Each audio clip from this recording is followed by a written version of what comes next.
sahabat Poim. Halo si Poim, halo hai.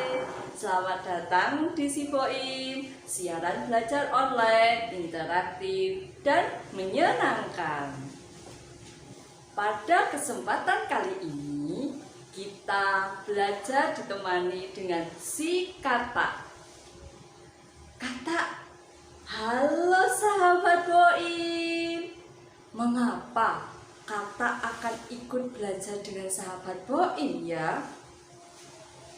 Iya, agar sahabat Poim mengenal siklus hidupku.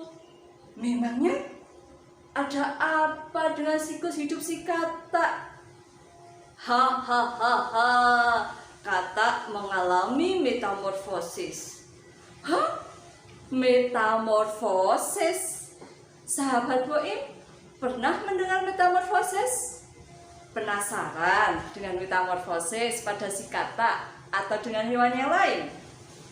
Jika begitu, pada pembelajaran kali ini kita akan memiliki beberapa tujuan pembelajaran. Nah, tujuan pembelajaran kali ini apa saja si kata? Melalui kegiatan mengamati daur hidup, siswa mampu membuat skema metamorfosis hewan yang berbeda dengan tepat.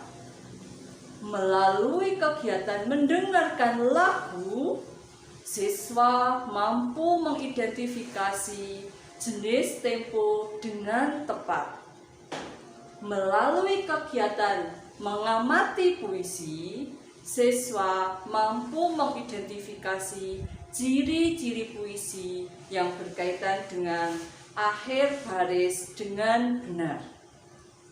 Kita akan belajar pada materi 1. IPA, yaitu ilmu pengetahuan alam. 2.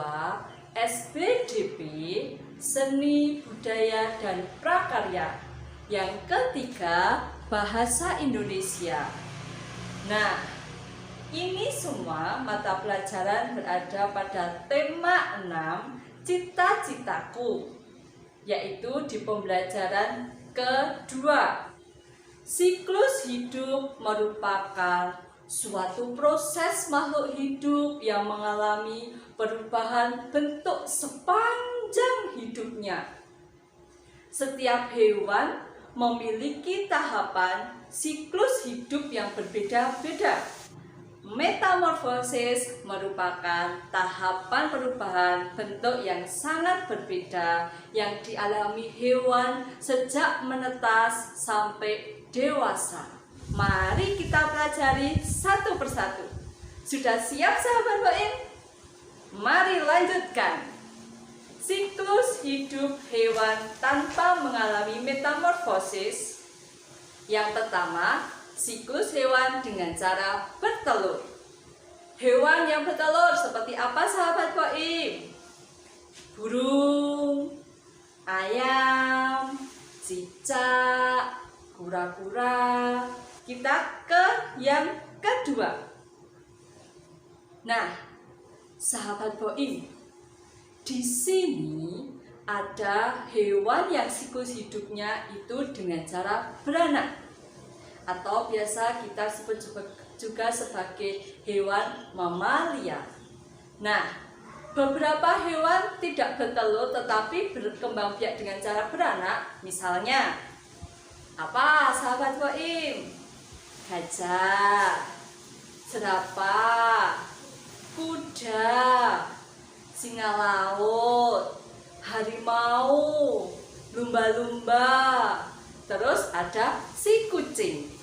Metamorfosis tidak sempurna adalah proses perubahan bentuk hewan yang saat lahir tidak berbeda bentuknya dengan saat hewan tersebut sudah menjadi dewasa.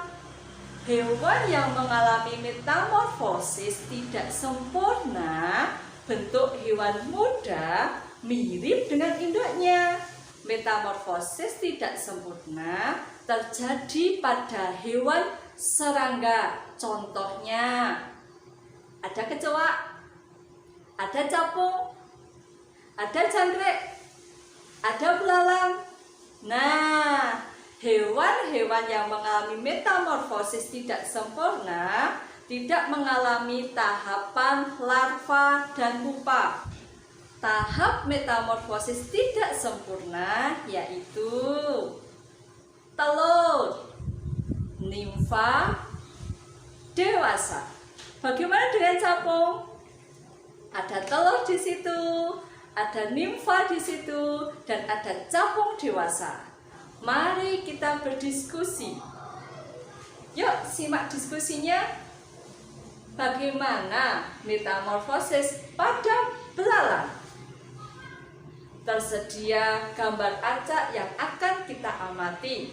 Dimulai dari telur yang nomor 1, yang kedua nimfa, terjadilah yang ketiga belalang dewasa. Sahabat Boim, metamorfosis sempurna adalah suatu proses bentuk tubuh hewan dari kecil hingga dewasa, yaitu tahap pertama adalah telur, tahap kedua larva, tahap ketiga pupa atau biasa disebut kepompong, tahap keempat dewasa. Nah, contohnya yaitu kupu-kupu, nyamuk, lalat, katak, dan semut.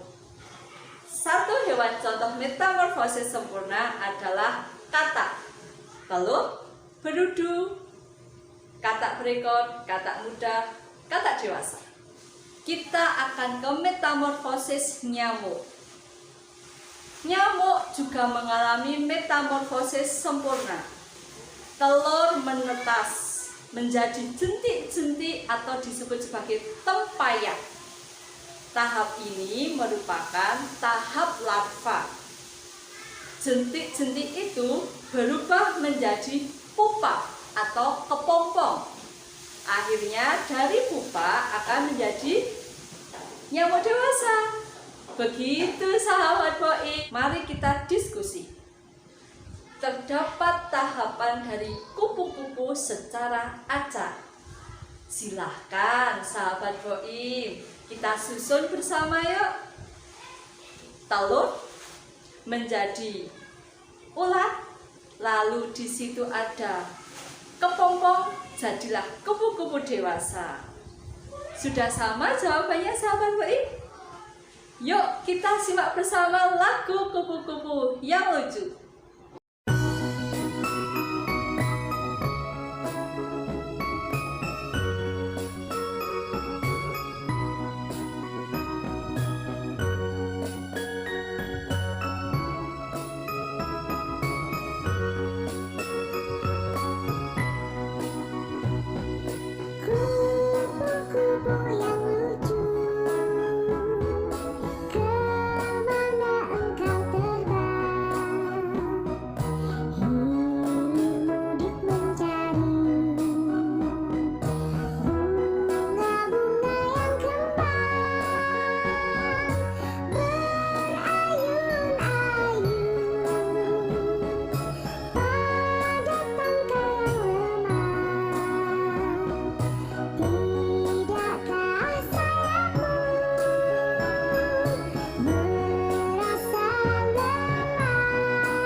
Tempo apa yang ada pada lagu tersebut? Eits, sudah tahu tentang tempo belum? Tempo merupakan cepat atau lambatnya suatu lagu yang dinyanyikan. Alat pengukur tempo disebut metronomi. Jenis tempo ada banyak sekali, dimulai dari largo yang disebut sebagai lambat sekali, lento lebih lambat, Adagio lambat, andante sedang, moderato sedang agak cepat, allegro cepat, vives lebih cepat, presto cepat sekali. Letak dari tempo biasanya di partitur itu ada di bagian kiri atas partitur sebelum penulisan not balok. Nah, di situ diketahui bahwa lagu dari Kupu-Kupu yang Lucu memiliki tempo lento. Nah, sekarang kita simak contoh lagu dengan temponya. Yang pertama, lagu Ibu Kita Kartini memiliki tempo moderato. Yang kedua, lagu Potong Bebek Angsa dengan tempo allegro. Lagu yang ketiga, contohnya lagu Bagimu Negeri dengan tempo moderato. Contoh yang keempat, lagu Indonesia Pusaka dengan tempo andante. Lagu Gundul-Gundul Pacul juga memiliki sebuah tempo moderato. Sahabat Boim, setelah bernyanyi kita masih akan bersenang-senang dengan mempelajari tentang puisi. Puisi diambil dari buku paket tema 6 Cita-Citaku halaman 15. Mari sahabat Boim kita baca puisi Cita-Citaku karya Angelica. Suara indah alat musik, alunannya tenang mendayu, seakan selalu berbisik. Aku selalu ada untukmu. Aku suka alat musik itu. Karena itu aku ingin menjadi pemainnya. Inilah cita-citaku, menjadi pemain biola. Langkah-langkah ku jalani, semua cobaan ku lewati, untuk mendapatkan apa yang ku inginkan. Semua akan ku perjuangkan. Puisi adalah sajak yang merupakan ragam sastra yang bahasanya terikat oleh irama, mantra, rima, serta penyusunannya berdasarkan larik dan bait. Bahasa yang digunakan bersifat konotatif. Dalam membaca puisi yang perlu diperhatikan, 1. Membaca dengan lafal intonasi yang jelas. Yang kedua, memahami isi puisi. Yang ketiga, dibaca dengan penuh penghayatan. Nah, setelah kita membaca puisi tentang cita-citaku, kita bisa melihat yaitu rima. Rima itu berada di akhir dari kata-kata pada tiap bait. Nah, di situ contohnya rima itu berdasarkan pada vokal. Nah, di baris pertama, suara indah alat musik, rimanya I. Alunannya tenang mendayu, U. Seakan selalu berbisik, I. Aku selalu ada untukmu, U. Lalu setelah mengetahui rima itu apa sih? Bunyi vokal akhir pada baris puisi. Ada jenis puisi di sini yang memiliki rima teratur. Ada A, I, A, I yang dikenal dengan A, B, A, B. Rima tersebut biasanya terdapat pada pantun. Nah, sahabat Boim, ternyata pembelajaran hari ini kita akan berakhir. Sebelum berakhir, mari kita simpulkan pembelajaran hari ini. Apa saja? Yang pertama, tentang siklus hidup pada hewan, yaitu melalui metamorfosis dan tidak metamorfosis. Yang kedua, tentang tempo yang merupakan cepat atau lambatnya suatu lagu yang dinyanyikan. Yang ketiga, ada rima, yaitu bunyi vokal pada akhir. Sahabat Boim, setelah kita belajar bersama, mari kita mengerjakan soal berikut. Selanjutnya, pembelajaran kita akan berakhir. Tentu di dalam pembelajaran akan ada banyak manfaatnya. Tetap semangat belajar di mana saja, kapan saja, kalian luar biasa.